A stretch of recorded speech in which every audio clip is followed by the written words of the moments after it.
Hello, everybody. Welcome back to Cinema Savvy. It is myself, George, joined once more by Tate for a new review, not another new review. This is not only a TV review, a new series, but a spin-off series. Of course, Gen V, the season finale has aired today in the United Kingdom. Well, in the world, it's on Amazon Prime.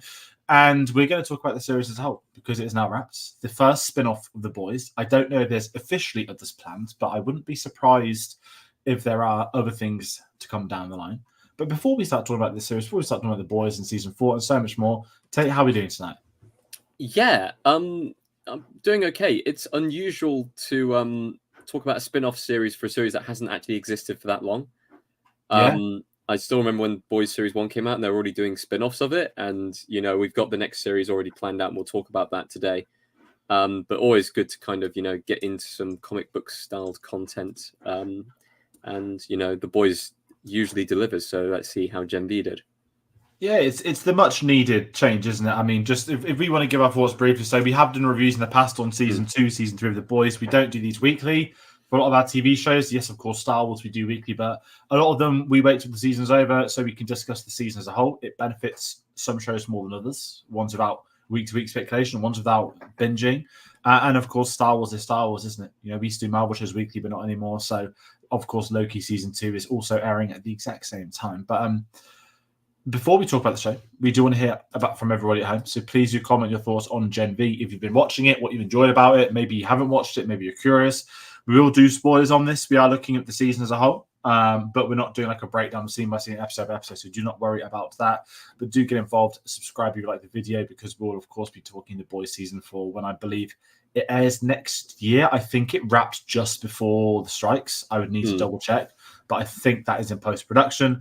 And as always, you go get us on social media at linktree.com/cinemasavvy. You'll find links to our Facebook, Twitter, Instagram, and Letterboxd on there. But before we talk about Gen V, before we talk about maybe the announcement of Gen V, Tate, I want to get your thoughts on the first 3 seasons of The Boys heading into this series and this beginning now, I guess. So, series 1 of The Boys was, I think, one of my favorite series I've seen in recent years of any TV show. It just captivated everyone, didn't it? It was fantastic. The characters they introduced, the format of it, just everything. It came onto the scene. I didn't catch on for it immediately when it came out. I watched it once the hype had kind of built up for it and stuff like that. And I binged it and then immediately went back and decided to, introduce my dad to it and binge that as well. It was really fantastic. Absolutely loved it. Series 2, bit of a dip. Didn't enjoy Series 2 as much. There was a lot more hype for Series 2, and I know we were talking about this before the stream. I think the reason why it lost momentum was because, first of all, it just wasn't as strong as kind of a storyline as Series 1, but also it went away from that binge everything format to the kind of, here's the first 2 or 3 episodes, and then we're going to have to release it week by week by week, and that just kind of slowed down the momentum with it. For myself, sometimes it works out better for TV shows to release it week by week. Sometimes, especially when your first series is a bingeable format, you just binge it. You put it out all in one go. Series 3 was a stronger season. We said just kind of before we went live, the introduction of Soldier Boy as a character was fantastic. Brought fresh life into the show. And yeah, coming into Gen V, I was quite excited, but I was a little bit apprehensive. It's a spin-off show. It's a show about younger superheroes. Would it have the same kind of humor style as The Boys? Would it have the same kind of gore and violence? The same kind of, or I want to say kind of heavy-hitting subject matter and stuff like that it's set within this universe? I was interested to see how they would deliver on those points. Yeah, it's really, really fascinating. Not be even premise of this, but The Boys is reign to supremacy. It came out 2019 season 1, right? And I remember because I think I just started the job I'm in now, and I remember binging it, telling everyone in this new office like, "You've got to watch this show." And it is a satire. Yes, it's a comedy. Yes, it's a drama. If you want to call it that, a superhero show, whatever. Primarily, it's satire. It's one of the best satires in recent year. The perfect timing, the perfect tagline for a show. What if the Avengers were terrible and owned by Disney? Literally. And what I've loved about it, I'm the same as you. Season 2, season 1 was so good, and I'm pretty sure 2 was in development. I could be wrong, but season 3, the introduction of Soldier Boys, it freshened it up, it changed things. I feel like the overall story got moving a little bit more, somewhat quicker. I'll be the first to say I've never read the comics. I've no intention of. I've seen a lot from them. A lot of it is absolute drivel. And what this show has done remarkably is adapt the best parts of that adaptation. We rant about it all the time. The show has done a phenomenal job. I mean, some of the comics in the boys, it goes 2 ways. They have an amazing premise, and it's just something that cannot function on any live action media at all. It took stuff from it, made it better. That includes like gender swapping with oh my god, how do I forget Homelander's partner's name? You know what I mean. There's loads of things that the show has improved upon. It's a bit like Walking Dead. I never watched Walking Dead, but I knew enough from the comics to not need to watch the show and see what it was changing. And I think it's delivered of that. And whilst I'm very much looking to season 4, I was sort of like, oh, why are they doing a spin-off show? And I knew there was a university spoken about in the comics. I think Herogasm had something to do with this in the comics. I could be wrong, but I didn't start watching this till this Sunday. I saw a lot of people saying how great Gen V was on Twitter across the last couple of weeks, which was great. But I was waiting for it to get near the end because I'm the same as you. Season 1 was made as a bingeable series. It was produced to be a bingeable series. Season 2 was made and produced and written to be a bingeable series. They dropped the first 3 episodes on that release day. And then it was week to week. And I think I'm always going to talk about the week-to-week gap is genuinely the best way for a show. It has people talking. It keeps people on edge. It doesn't just come and go. There are pros and cons to both sides. It really depends upon the production and how the show is being functioned for that. But I absolutely adore the boys. I cannot wait for season 4 to come out. I'm still waiting to meet Anthony Starr at UK Convention. I think he's doing one in December, but I don't think I can go, which is annoying. But yes, it's nervous for this. And if I'm going to give my really initial thoughts, someone that's very new to this, I watched it Sunday. Surprise number 1 is a relatively unknown cast. A lot of young actors, not big name. I mean, to credit to the boys hasn't been chucking A-listers around. It's never been that type of show. It's almost apart from, Butcher, who, Yeah, but is Carl Urban... He's been in so many things. Like, people know of him, whereas people like Anthony Starr, who's become stars from the show, they've kind of were in a few TV shows. People didn't really know them, and then suddenly they became really popular off the show. Jack Quaid as well. I mean, he's you throw nepotism into the bunch, but he's actually done a really good job in the role, and he's made himself a defined actor from that show. The fact that I still can't name, the actors for Mother's Milk and Frenchie, that shows kind of how unknown of an actors they were coming into it as well. So realistically, the boys did a very good job of casting people on the bubble who have come in and done a very good job. And I guess they've done something very similar here because it is a very young cast. It's a very young, unknown cast. I think I only knew Chance Perdomo, who plays the younger Polarity. Because I'd seen Chilling Adventures of Sabrina before. Apart from that, pretty much brand new cast of the main stars of the show, and they did such a fantastic job of it. Like genuine breakout performances from some of the cast members, where I'm going to be kind of, keeping an eye out for the other projects they're working on. Yeah, and I think this is what's interesting with this cast as well. I'm going to talk about Patrick Schwarzenegger quite a bit. By default, the biggest name in the show because of the surname. Maybe very stupid of me not to clock it was him till half an hour into the episodes. Even though he is a spitting image of his dad, it's kind of like take young Arnie, but he didn't become a bodybuilder. He became like a model instead. And apparently Patrick Schwarzenegger was actually a model growing up, which is ridiculous. Not ridiculous, but like that was the image. And he's got the teeth, he's got the facial structure. He just doesn't obviously have the body, which is understandable. No one else is ever going to get that body. You don't want to be the one that follows in his footsteps as his child either. But I think for an unknown cast, they've all nailed it. I can't sit here and say I just like saying characters. I'm never going to talk about the plot really in series and stuff. But as an overall, I like the fact that the boys hasn't become a caricature where great, we had some smaller names in the main series. Now let's go get big names to come into the spin-offs. Let's go bring in this actor. Let's go bring in this actor. Of course, Clancy Brown's got a small role in the opening episode, but it's a really intriguing setup. And I think they deliver with the university sort of storyline as a whole because the concept of a superhero university set in the boys' universe. It isn't going to be a generic uni. And I love where the series ends up going. And if we want to talk about this, just got a quick comment. RJ14 really likes the show. The season finale was. We've got a lot to say about the finale. The thing that caught me by surprise the most of the show, we spoke before we went live, it is one story. This series, it's not 3 different story arcs coming together. Of course, there's individual character arcs within the show. Of course, it's setting up stuff for a season 2 of Gen V, which is now confirmed. Of course, this is setting up season 4 of The Boys, which we knew it would. And it's something I've been hit by recently where, again, I've not watched Loki yet. This is a shining example of how to make a spin-off series. Because it is set in the world, it is delivering on the characters, it's delivering on the story. It feels in the right place in that world.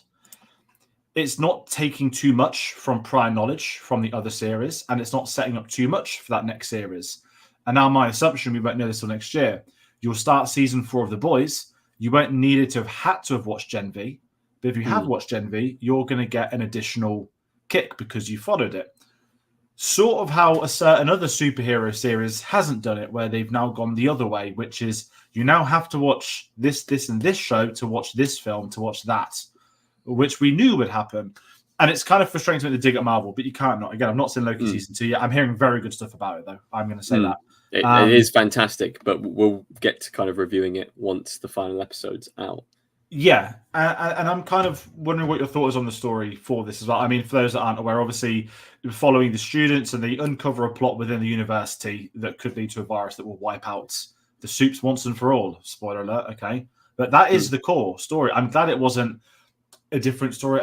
You know what some spin-offs do? Not that it's a sitcom, but every week we have a different story arc and a story character, or we have 2 or 3 acts coming together. And I know The Boys went that way, where we'd spend like an episode with other people and it would all tie up into the finale. Again, we're not doing that. We're not covering the Voight POV of this uni. We're not covering the Seven's POV of the next person. We are sticking with this core group of characters and what they are going through. And I think that's where this series got me at the end of that first episode. It left me wanting more, but also wanting to know what's going to happen. Yeah, this story is very streamlined, unlike The Boys, where The Boys has previously had a couple of different they have one major goal in the series, but there is a lot of side quests. There's a lot of kind of crossing over and stuff like that. You've got various different things going on. This was incredibly well streamlined as far as the main plot's concerned. It's like a mystery series. You have all of the clues in the first episode to pretty much figure it out. And then you kind of get drip-fed information, which will kind of help you solve it throughout the episodes as you go along. It gets to episode 7 where we kind of finally get the full picture. Realistically, we get the full picture from episode 6. But by that point, it's just kind of, okay, now we've got a few episodes to try and solve it. And we've got a few episodes for the characters to kind of have their realizations and figure out kind of, what they're going to do to stop the virus or what they're going to do to, whether they're going to keep the people in the woods, whether they're going to, break them out and stuff like that. It's an interesting kind of setup, especially when at the start I did think going into it, it's going to be a bit like Sky High with more blood and gore, which I'm absolutely on board with. I love Sky High. It's, it's a funny film. But this became a lot more than that because it tied back into the Boys universe. It wasn't like it was a spin-off where they abandoned it completely. You do get character crossover. You do get kind of, should we say, in-universe event crossover. Throughout the entire series, you've got a lot of newsreels showing Homelander, murdering someone and almost being put on trial for it. And, throughout the series as well, you've got the whole kind of, are soups superior, or, is there a kind of a war coming up where non-superhero people versus superior people is going to actually be an actual conflict? And that builds and brews throughout the series, which I guess is going to lead into series 4 of The Boys. But I really enjoyed that every single character did get their own kind of personal story and their own personal arc throughout the series. However, it all led, it wasn't like one person had a personal story, a personal arc that then, was completely separate from the main plot. It all revolved around that main plot, that main kind of, string that tied everything together. Yeah, and I think not in a simple, I don't watch a lot of TV. It's worth me saying this. I can't sit here and say this is the best show of the year. I can compare this to this, that, the other, but it's really refreshing. And listen, I say this as a Star Wars fan. It's so refreshing to be I know it's a spin-off, which is sort of hypocritical at the same time, but for me, it's refreshing to be watching something somewhat different to normal. Yes, there's a lot of amazing shows I haven't seen. And the logic of my TV watching is normally, can I justify 10 hours watching this show, 40 hours watching this show? Or can I watch 5 films and 20 films I've not seen that I can talk about, which I'd rather watch? So it's really interesting. And I'm with you with what this one does with that cast, with these characters. And I think if you don't have the individual character arcs, the show won't function, because you can take that main story, but you're not going to care about the characters. And when there are twists, and there is one very big twist with a certain character in the series that completely caught me off guard. And it wasn't some bait and switch. It wasn't a this has happened. It was actually a very well done twist that they then have used to build up this character and moving forward. She's going to be a big player of the boys, yes. Season 4 maybe, or a big player. So we talk about let's talk about the characters a bit more in depth. Do we want to start with Kate? Is that where you want? Should we start with the characters who are going to have a big kind of impact going forwards first? Yeah, absolutely. Maddie Phillips playing Kate Dunlap, who I thought I recognised of loads of stuff. I haven't actually seen anything before. Again, an up-and-comer. Steals the series for me. I think if Patrick Schwarzenegger had more screen time, he probably would, from my perspective. But what you'd think would be one of the most boring powers in the whole show, and certainly how they set her up. And again, you've watched this week to week, so I'm really interested for our experiences sort of coming together. But when I watched that first episode, it's like, oh, she can tell people what to do. She wears a glove. That's lame. And not lame, but like, not that it's been done. But I was like, I don't see much happening with this character. Oh, she's the girlfriend. Okay, so she's there. Oh, she wants to be his suit manager. Okay. What they have then done with Kate across the 6 episodes, again, for you, it'd be across multiple weeks, to turn her into the villain of the series.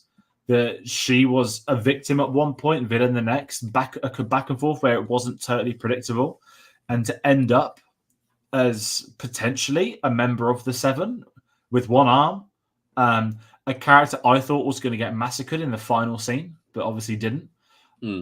I've got to tip off. I think it's one of the best characters. The boys. I don't know if there's a word for this universe. I know Doctor Who is another Who-universe. And the worst thing about that name is that it goes back to the 80s, I found out. But I don't know I know they've called it From the World of the Boys. I don't know if there is an official term. If there is one, they'll the Vought Cinematic Universe. You just know, I think they did that as a joke, didn't they? Yeah, they did.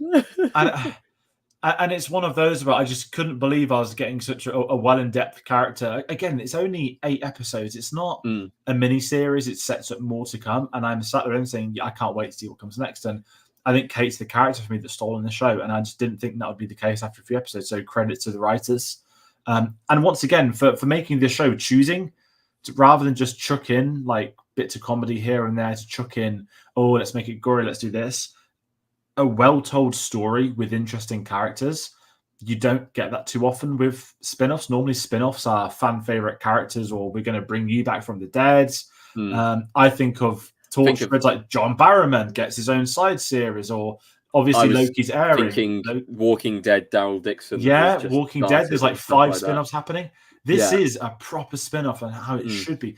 Even Star Wars, to its not credit, but when The Mandalorian started, it's like, look, no one we've seen from the 9 films at this point, you know, and that's great. And I listen, I like all my Star Wars, but so to get something original within these worlds to me means like one. I don't mind the cameos popping in every week.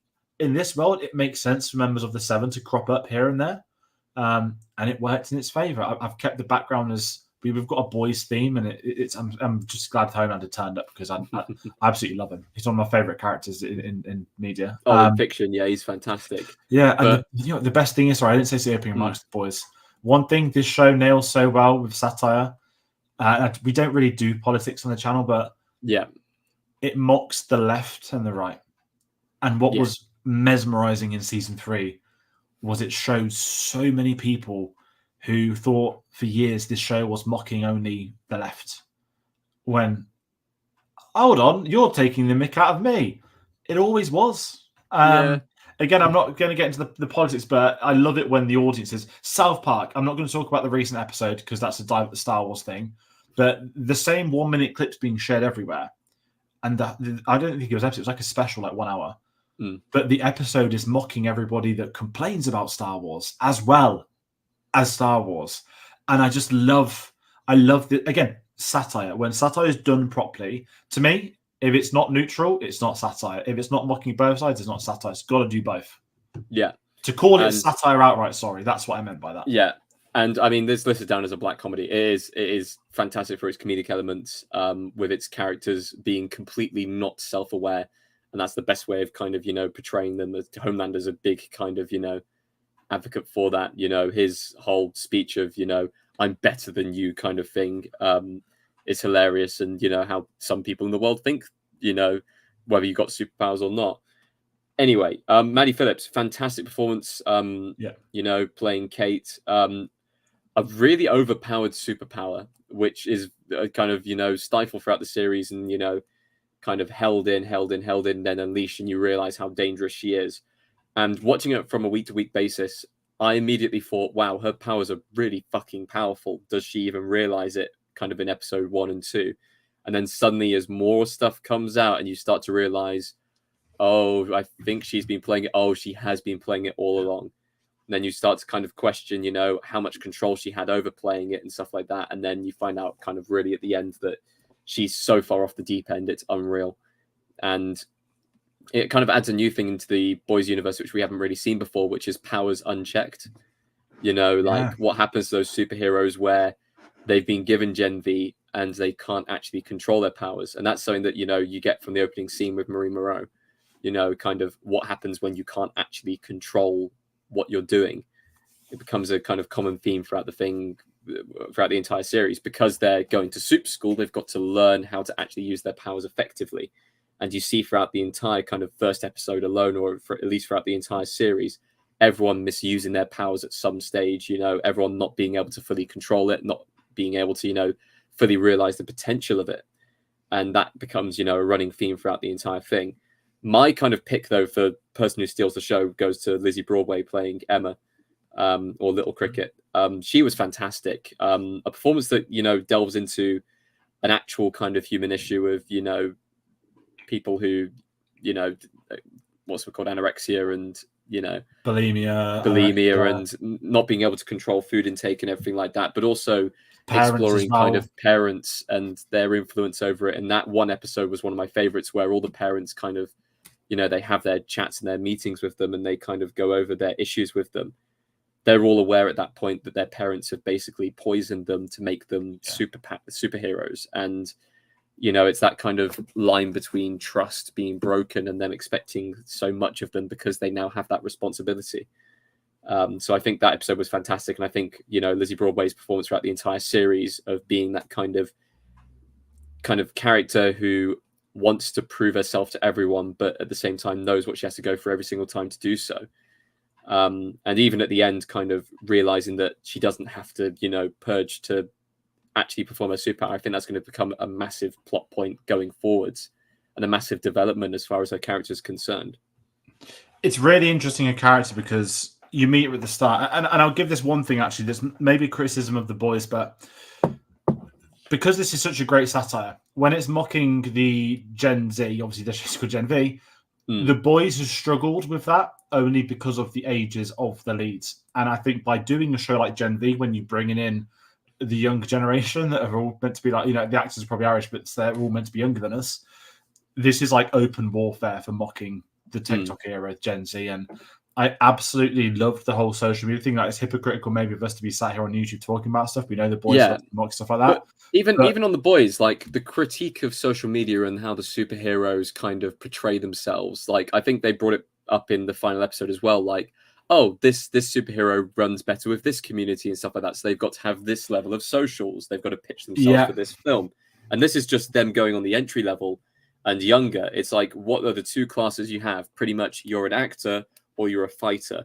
And those are the only two things that superheroes can do. And you're pushed to kind of be your creative content maker for yourself and put your name out there and almost kind of bare your soul to the universe just so you can, actually be an effective superhero. It's really well done in that element that they were able to kind of incorporate, social media studies in that way, and kind of almost force it on them. Yeah, and it goes back to the roots of the parents. It's the parents that have took these kids, ruined their lives, and I do think with the characters, you kind of said it's trying all the stuff of like bulimia, weight. That is, it's one of the smartest ways to put that in a forum like this because she doesn't have to. They don't have to lie and say she has this to have the power, but the fact that is the power that has been pressured from her mum. We know that's a big thing with a lot of people. We know that younger people in not America, but like we know what like younger actors that are put through more in the American system than the British ones. We know what pushy parents like, sport, all kinds of things. And I like that the episodes we spend with the parents, even as well, and without sort of changing the character, there's so many great ones in this as well. The stuff with Jason Lee with his parents, her parents, Jordan Lee, sorry, not Jason Lee. One of the most unique twists of again having sort of multiple genders and whatnot, but having the disappointed parents, and it's them that put that pressure on him, have never allowed him to be herself. I don't know actually what the pronouns are meant to be, but it's very interesting again what that is saying, the relationship angle to that too. And I think this show is actually really, again, not to sound like an old person, but we've seen in Hollywood what it's like when certain producers and writers are doing stuff for the younger generation where they think not like down with the kids. It's just not trying to be down with the kids, but its satire is actually like not only well researched, but it's a very fitting commentary on how things are in the year 2023. It doesn't reek of like, the hello fellow kids, the meme, like how many things have we watched where A-list actor makes dreadful pun that's meant to be about dubstep or something like that, and it was 10 years ago. Even this song even when this series wants to mock modern things, like how long you been down here, is Gangnam Style still a thing? That's funny. Like that's also insane because it's been down there for like 8 years. But what were your thoughts on, because every character is there for a reason with their placement. Even Golden Boy, his name literally Golden Boy, guaranteed to be in the 7, gonna get the armor, the chosen one, the son of Schwarzenegger, beautiful casting for that. And I was like, oh, is this going to be the Homelander for the series? And the fact is, oh no, he's gone after one episode, and actually he's got one of the more compelling arcs that we still don't fully know. And actually, you dig deeper, and he's a victim of it all. And they're even parodying what that jock persona is, And I'm really down with it. Sorry, I know I've gone all over. No, I was going to say, like, kind of starting off. What makes this? Yeah, Jordan Lee, played by London Four and Derek Liu, who do a fantastic job of, a superhero that can shift genders, but also has different powers. Very, very overpowered. And they mention multiple times throughout the series how powerful Jordan is as a character, yet will never make it into the top rank at the school. Will never make it into the 7 because it doesn't fit with certain demographics and stuff like that. And it's just something as simple as that. That kind of commentary level and the effect that it has on the character is fantastic. And it's played excellently by both characters. I really enjoyed kind of having the same personality and having that same acting side by side. And I'm sure that kind of, I'd love to see the behind the scenes of kind of, how involved they were in each other's scenes, whether they were kind of watching over them when they were involved in it, and just to make sure that, like they kind of had continuity between it and that they were understanding each other's character and there wasn't any discrepancies between it, because they did seem like the same person throughout the entire show, which was fantastic. Jazz Sinclair, who plays Marie Moreau, who I guess you could say is possibly the lead character. We haven't really talked about her yet. I thought she was brilliant in the role. I think that she kind of had a brilliant, strong start and she was the main focus of it, but the story kind of fades away from her towards the end. I know that she has the big moment where, she kind of takes out Kate's arm and, she gets hit by Homelander. And of course, the kind of final moment of them kind of all together. But she was kind of pushed heavily for the lead at the start of the show. And then it kind of, I'd say, fades more towards Sam and, fades more towards Shetty kind of, and also more towards kind of what Kate's doing and that kind of side of things, as she realizes that she's in a bit too deep and, trying to get top spot at the school isn't really the main focus of the series at that point. And that's what I like, is that it becomes not stereotypical, but it begins as, I've seen this before. We're going to have the outsider who's done a good thing, who's going to now become the golden girl, and she's going to make her way into the 7. And I love that the series follows it by the book for about half the series. She's going to get sacked, she's going to get kicked out, she's saved it. No, this is all awful. And I really enjoyed what they did with the character. I think the performance is once again another phenomenal young actor that's come through, Jess Sinclair. I've not seen her in anything else. Even the fact the opening scene in the show is the death of her parents, which is brutal. I know, of course, we've seen the head popping. We see more of it in the series, as always. But I love the idea that, I know we have Translucent Sun in this Maverick in a small role. I like the idea that there are people that can share the same power. Yes, Gen V can go through blood. Of course, you've got another father-son with Polaris.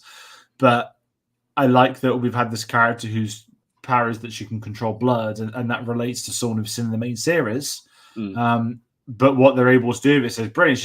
She's not just going to pop people's heads, because we've seen that a lot, and it had that insane moment in season 2, but it just became a bit too caricature in season 3, which is understandable. And switching it up, being able to see the blood through her point of view and all that stuff, I really enjoyed.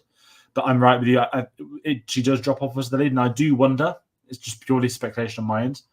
If there was almost a decision where it was, we're going to get a second season, the A, B, and C are the characters who we are going to put in this position by the end of it. But also, we're also building up the villain side, because almost the last 2 episodes are almost villain point of view. It completely switches up, which I adore as well. And it leaves a lot of players on the board moving forward. But I really like what they did. And again, it's challenging the stereotypes of series such as this, whilst making it feel like it's its own. And the whole subplot with the woods, I loved. The fact that this university was built for the soups to be studied, not for them to study. That is haunting, and in a great way. It's fitting to Voight, to the story, to what they're trying to do for the underground basements. Even going back to season 1, the plane scene, using that to set up a villain who then suddenly you feel sorry for. It's a really intriguing concept for a series. And once again, that side of the story is going to I'd imagine, without jumping to speculation point, The Boys season 4 is going to take one thing from this, which is the virus. We might get a news report somewhere maybe, but I really like the fact this felt isolated. Even Soldier Boy's cameo was okay. It's all in a dream. Yes, it's a bit Marvel-y. They have a dream and Soldier Boy pops up, but he even gets killed off in this own dream, which was hilarious in its own right. Yeah. I was going to say, you mentioned very briefly there, Shetty kind of, coming in and being a villain for kind of creating the virus, stuff like that. Realistically, is she the villain? She manipulates Kate throughout the series, but not through superpowers or anything like that, just through kind of being kind and almost wanting the best for her, but at the same time having a proper revenge kind of thing about superheroes. And Mallory gets involved and even kind of says, you kind of sound a bit like Butcher. And we know Butcher is riding that line between kind of hero and villain. He's on the good side, but he's definitely not a good person. And, Shetty was fantastic throughout the series as kind of that moral support for all the superheroes, but actually she realistically does want to kind of create a virus and kill them all, at least, cause damage to the suits because they've caused damage to her. And it's a shame that she was killed off, because she made a fantastic kind of, antagonist for the series. And I do wonder if, I'm guessing the virus is going to continue on. I know that, or at least I think that Sam and Kate kind of, being involved in the next series as well, I feel like that would be a good thing as well, to kind of keep the momentum of those two from the series and, allow there to be a connection back to Gen V. But also we get the introduction of Tech Knight as well, who I know is going to be a big thing in the next series.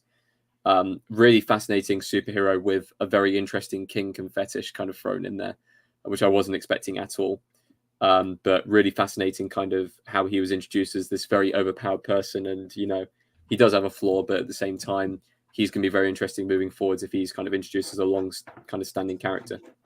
Yeah, and it was really interesting that this is the show where they tell us, we know there's been films and TV with The Boys. We've seen cameos, of course, from like real actors in there as well, but to have this show says these soups can live as actors, to then see the career of a soup that did go for this way, not crime fighting, and it is that interview type thing. And at the start, he's bigged up, and then you realize, okay, this is someone using his powers to expose them. Absolutely love that character. Something that works completely different, and once again in line with the series, what it's trying to do, what the show is trying to do. And I think that's definitely not the last we've seen of him.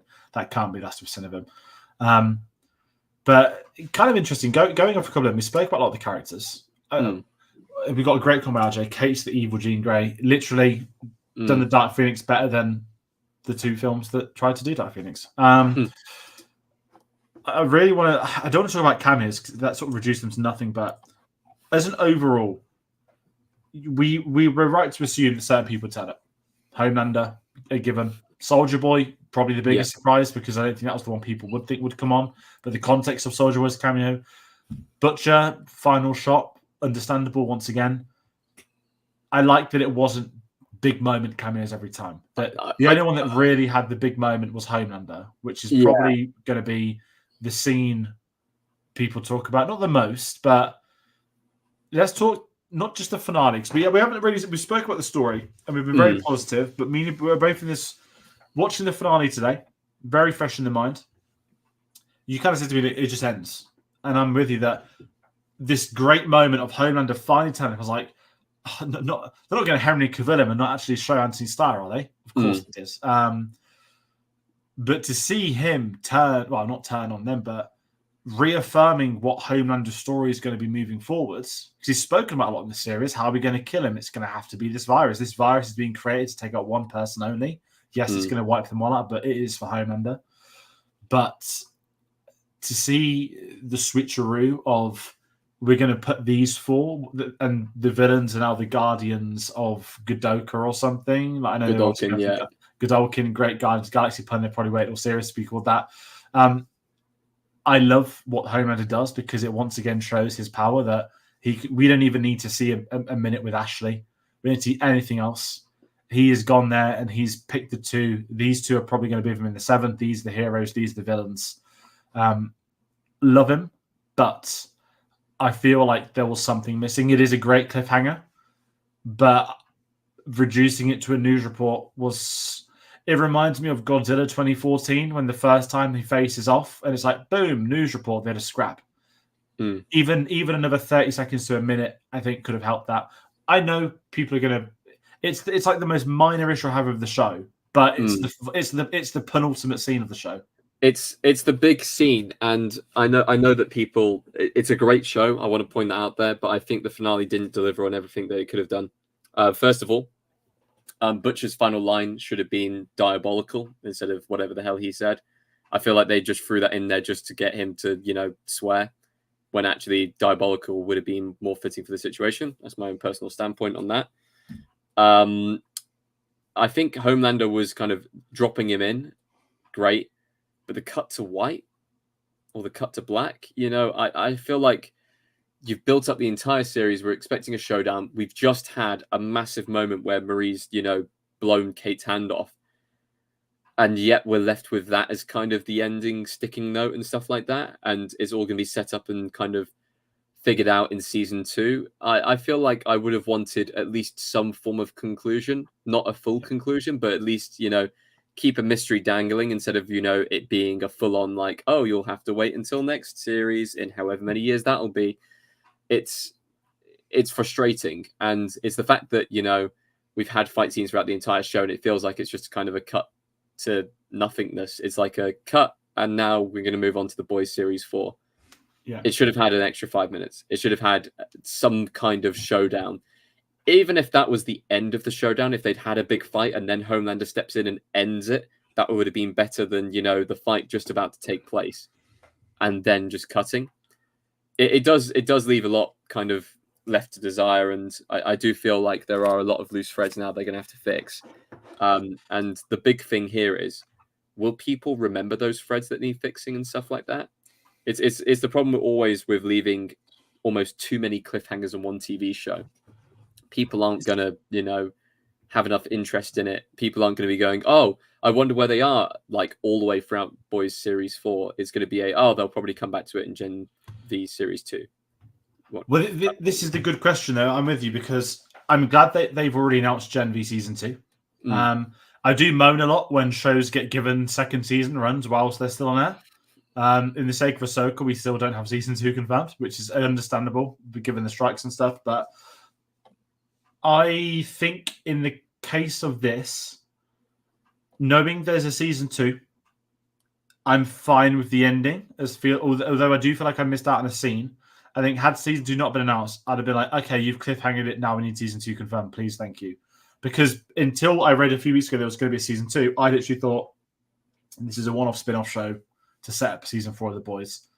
And I think it's 2 cliffhangers. It's the virus is out there, which will be a massive thing for season 4 of The Boys.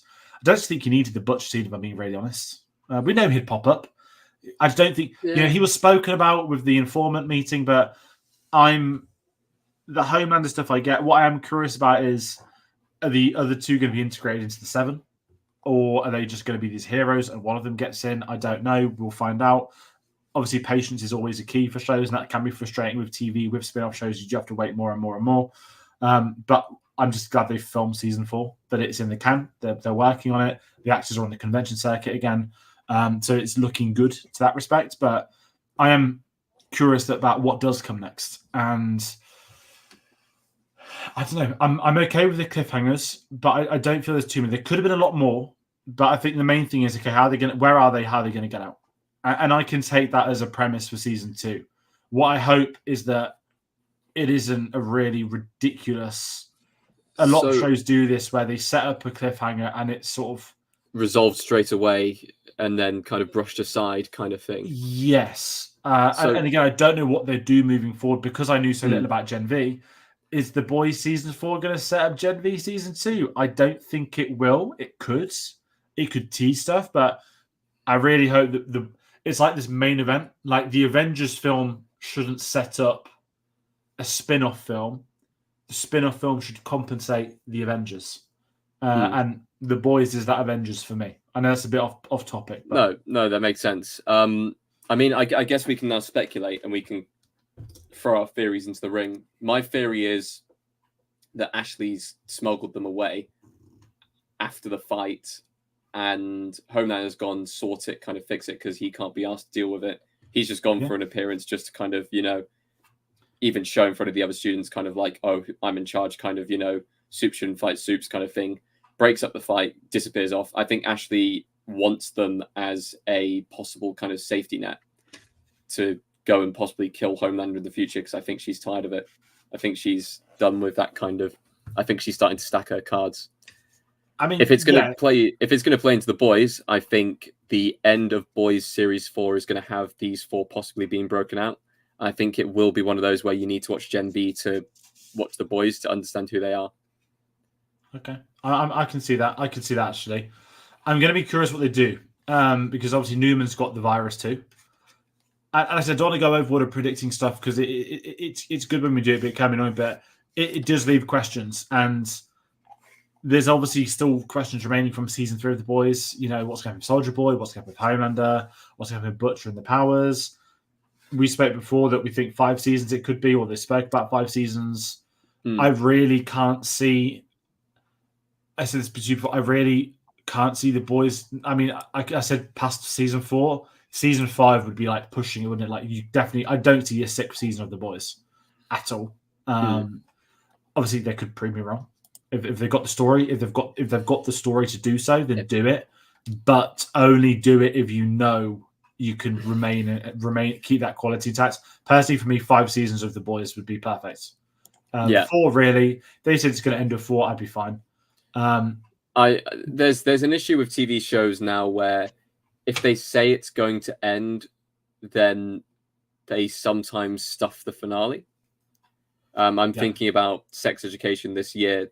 It should have ended with series 3. They announced the series 4. They announced it was going to be the last one, and then they tried to tie up as many loose ends as possible, and that just made it messier. I feel like a show like this, they should get the end, and then just instead of announcing it and building hype around it being the end, I think they should just naturally end it. I know that they won't do that. I know that for Amazon, this is kind of one of their biggest TV property they've got. Wheel of Time never kind of, it never picked up, and Rings of Power also still early days. No one really cares about it, even though they've spent so much money on it. So at this point, it's their biggest driving franchise. It's if you look at Amazon right now, Jack Ryan's had 3 seasons and is finishing. I've not watched that, but that's one of their big shows. we've got this, we've got the Rings of Power. Invincible season 2's just started, and that was quite big last year or a few years ago when it came out. The fact we're 3 seasons in and a spin-off show, and the 4th is done. I don't think Amazon probably thought this would be their headline show when it was made, but it ended up being their headline show, and all the credit to them that a show like this just wouldn't work on Disney. A show that just wouldn't work on Warner Brothers. The fact it wouldn't even work on Netflix, because look at Netflix milking Stranger Things and so many other things. So it's one of them where it's got the right place. It's at the right studio. I'm just really hoping, as you said, like I hope they don't make it. I'm a big fan of shows announcing a final season and sticking to it being a final season, only because for marketing purposes, that's like the main thing they need to go with. Look at Succession. But also Succession didn't announce it was the final season until like a month before it aired, which is also the way it should be done. Don't say a year before, oh, this is going to be the last one. Do it a few weeks before, because then you get an intense marketing period. And I'm curious about what does come next, and I'm curious about when The Boys might air, when it might come back. This is done enough. I'm not going to final thoughts, but like just as a whole, like in my head, this is done enough as a gap filler that I've got my kick of The Boys again. Now I'm ready for the main event for when it wants to come back. Because again, I've not watched too much TV this year, and everyone's been slagging off the same cinematic universe, and obviously there's been strikes and so much other stuff. So these sort of not anti-corporation, because Amazon are still a mega studio. Let's not hide that. Obviously, their finances are more than anything else, but it's nice to have something like this. And I think, again, satire is such a tricky thing. Not tricky, the logic of it. It's satire finding an audience and it of being good quality to mock both sides of the political spectrum. In the case of this series, going for a different generation and mocking them, successfully doing it. The whole influencer screws over influencer type thing. I love that sort of stuff. It's petty, it's bitchy, but it's so real. It's so real. And it is very real. It's absolutely nailed it with that. So I know I've sort of just gone all over the place there, but do we want to talk about our final thoughts or maybe a favorite scene or episode? Or so, I mean, I've already said kind of one of my favorite scenes, which was kind of talking with their parents over that episode and stuff like that. I really enjoyed that. Just as kind of a personal note for every single character, they seem to kind of deal with their own demons there. And that was really cool. I guess the other one that I would have gone for would have been Emma in the security cell with Sam and, you know, having to work her way through. Kind of, that was the biggest kind of, oh, holy shit kind of moment, I think, in the series, because it was like, oh, this is going to turn south so fast. You know, they're in so much trouble at that point, as it kind of built up nicely. But I guess also kind of any scene with, you know, Kate towards the end, you know, where she was manipulating people and kind of it got revealed that she was manipulating everyone and everyone kind of turned on her in their own way and stuff like that. I think there are so many good scenes and so many good moments from this show. It's hard to pick out kind of defining moments, but I'd go for at least one of those. Yeah. I'm kind of with the case of that. Looking at it as an overall, I think the Kate arc really jumps through just because of you can never truly know what her intentions are until right at that final moment, which is great. Leaves you guessing she doesn't become a two-dimensional twist. It's always like a player on the board in the chess scenes. I mean, a scene which is just outrageously excellent was the Luke Muppet puppet fight, whatever you want to call it. Yeah. Again, epitomize what The Boys is all about. Knowing full well what he's seeing in his head is a great way to demonstrate that the torture he'd been through, the pain he's feeling, and you know, of all these characters to put side by side. And so many things have done this. I'm not just talking superhero stuff. It's split the team up based on their beliefs. X-Men obviously did it a lot. The Avengers did it with Civil War. He was, of course, going to always join. I say the villains. From his perspective, we spend a lot of time with his perspective. That's the most justified of anybody in there. I mean, he's been tortured for his entire life, so it makes perfect sense that he wouldn't even listen to his own conscience, which is his brother saying kind of like, don't go down that route. Instead, he's going with the whole, do you know what? People have tortured me. I want revenge. I deserve that kind of right, you know, I've been contained for so long. I realize how good I am now. So why am I not allowed to preach how good I am? It's one of those kind of twisted narratives that, and it's not a click and he's done it. We get the episode of him spending time with the other students, him attending the political rallies, and they do build up really well to that moment. And I've just got to give the writers credit for that, because it's not something that ever felt forced or so scripted beyond belief. It was a natural turning point of his character after his experiences, and so many shows miss out on that, where the writers are thinking of moving the plot, and they forget that to move the plot you need to build the character and develop them, which is absolutely what they did. And the fact there's so many leads in this series and they're all developed. They're not high, I mean, yes, we've got a lead, we've got one or two key leads you could argue, but everyone is being developed. Even when a character's dead, he's being developed as you said, as a conscience with Golden Boy, and even as a conscience, he's still the Golden Boy. And I just love everything they do with him. So it is one of those where I've had a ball with it, and I think as far as the show goes, I've had a really good. Even actually discussing this because I've not spoken to him about the series yet. I've not read much online. I've just watched it and enjoyed it as a fan. It's been nice discussing it because I'm excited to see what people make of this, and obviously moving forward for when we do get the Boys season 4. It's really got me in the vibe to not that I'm going to rewatch seasons 1 to 3. I've got a lot of TV I need to watch, starting with Loki, but I'm excited at what it is going to come next and when it's gonna be. Again, I know there's no airing dates yet. We'll probably get something in the next month or two now, if I'm being honest. I'm sure they'll obviously wait to find out the strikes have ended so they can get a marketing campaign together with the cast. But for me, absolutely nailed it. Was I cautious of the spin-off show The Boys? Yes. Did it deliver? Absolutely. And it did it in the best possible way with a whole new cast, a whole new environment, locations, story arcs. This is how you do a spin-off show, and Gen V's delivered.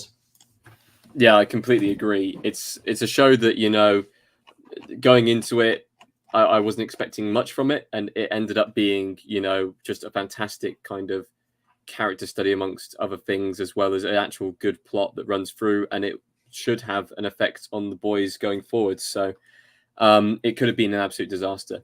It could have gone so south. It could have been horrific to watch. No one would have liked the characters, but in the end, they actually did a really good job covering loads of different topics that young people are going through, loads of different topics that just general people are going through. They kept it in universe. They kept it very meta to kind of its own ground, and it was still funny in a lot of places. And like you said, a satire on the entire genre. So I really enjoyed it. I think it was a really good series, and now I can't wait to, you know, get into the Boys series 4 when that comes out.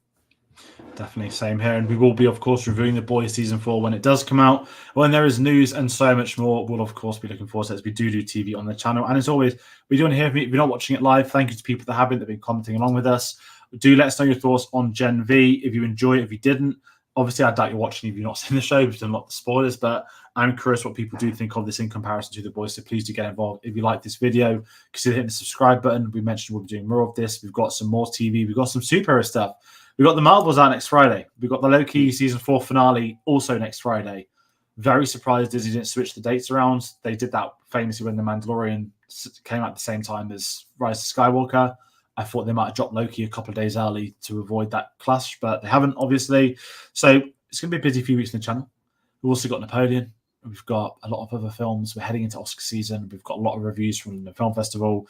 We've got the weekly David Fincher retrospective on the channel. We've got Mank coming out on Monday with The Killer Monday the 13th to round out the series. We've got the Disney 100th anniversary. We've got Doctor Who. We've got a lot more TV coming. So do get involved. The best way to find out about new videos, about new releases, is getting us on social media. Linktree.com/CinemaSavvy. That will link us to Instagram, to Facebook, to Letterboxd, and to our Twitter accounts. We've got Film for the Weekend. We drop it every single Friday. Recommended film to watch this weekend is just a short. It's something a little bit different. If you want more stuff like that, do comment and let us know, because we can make more stuff like that. So, as always, that's going to do it for this video today. Thank you all for watching, for joining us, and we'll see you on the next one. Take care.